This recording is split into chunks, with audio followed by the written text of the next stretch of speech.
संगति या साथ, मित्र और साथी मनुष्य के व्यक्तित्व के लिए सबसे महत्वपूर्ण होते हैं। अब आप कहेंगे कि ये कैसे?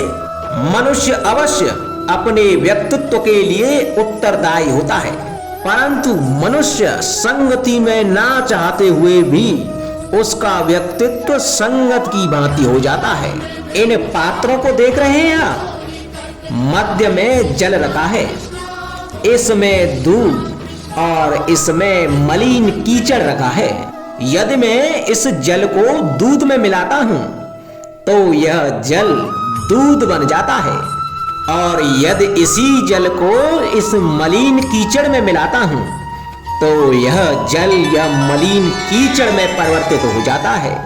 हाँ, ऐसी कोई युक्ति नहीं कि जल बिना घुले मिले दूध या कीचड़ में अपना अस्तित्व बनाए रखे या इनसे अलग बना रहे। और ठीक ऐसा ही मनुष्य के जीवन में भी होता है कि यदि एक गुणहीन व्यक्ति गुणवानों की संगत में बैठे तो उसे भी गुणवान समझा जाता है, सम्मान का पात्र समझा जाता है। और यदि एक गुणवान व्यक्ति गुणहीनों की संगत में बैठे तो उसे भी तिरस्कार मिलता है। इसलिए अपने जीवन में संगति सोच समझकर सावधानी से चुनिएगा। कभी खेत में किसी किसान को खेती करते देखा है? वो उसे सींचता है, जोतता है, पशु पंछियों से खेत की फसल की रक्षा करता है, परंतु एक बात का वो सबसे विशेष ध्यान रखता है कि कहीं खेत में खरपतवार न उग जाए, क्योंकि एक खरपतवार का लान खेत की सारी फसल को नष्ट कर सकता है। ठीक उसी प्रकार यदि वंश की कोई संतान खोटी निकल जाती है तो वह समूचे वंश का सर्वनाश कर देती है।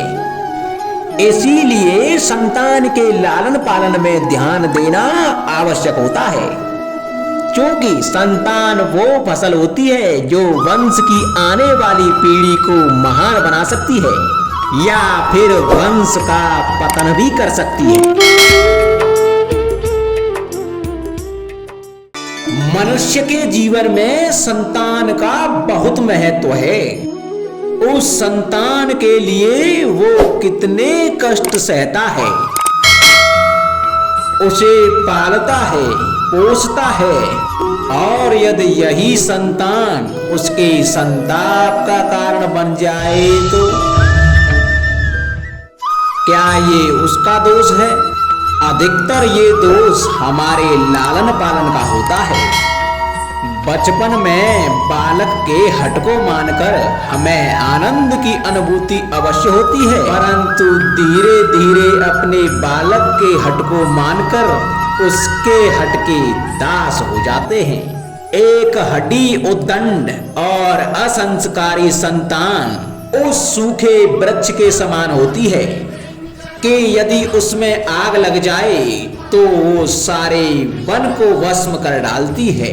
और स्मरण रहे, जब उसमें अग्नि लगती है तो वह सबसे पहले स्वयं के घर को ही भस्म करती है। इसलिए जब आवश्यकता हो तो अपनी संतान के हट का विरोध करें, उसे रोकें, क्योंकि समय रहते ऐसा ना किया गया तो भविष्य में इस समस्या के परिणाम गंभीर हो सकते हैं।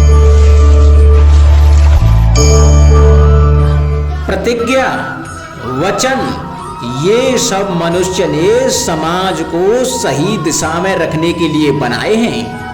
वो मनुष्य ही क्या जिसके जीवन में नियम ही ना हो, जिनका वो पालन ना करे, परंतु समय के साथ चलने के लिए नियमों को भी बदलना आवश्यक होता है, क्योंकि ये आज का समय ही तो है जो बीत जाने के बाद इतिहास बन जाएगा।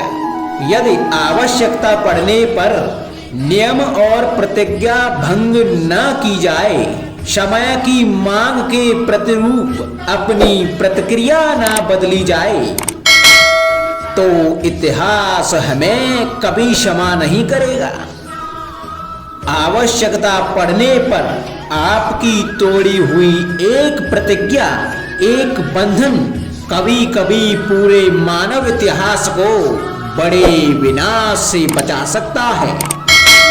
इसलिए नियम, प्रतिज्ञा, वचन कुछ नहीं, कुछ है तो केवल समय, अर्थात जिसके अनुरूप चलने वाला ही सफल हो सकता है।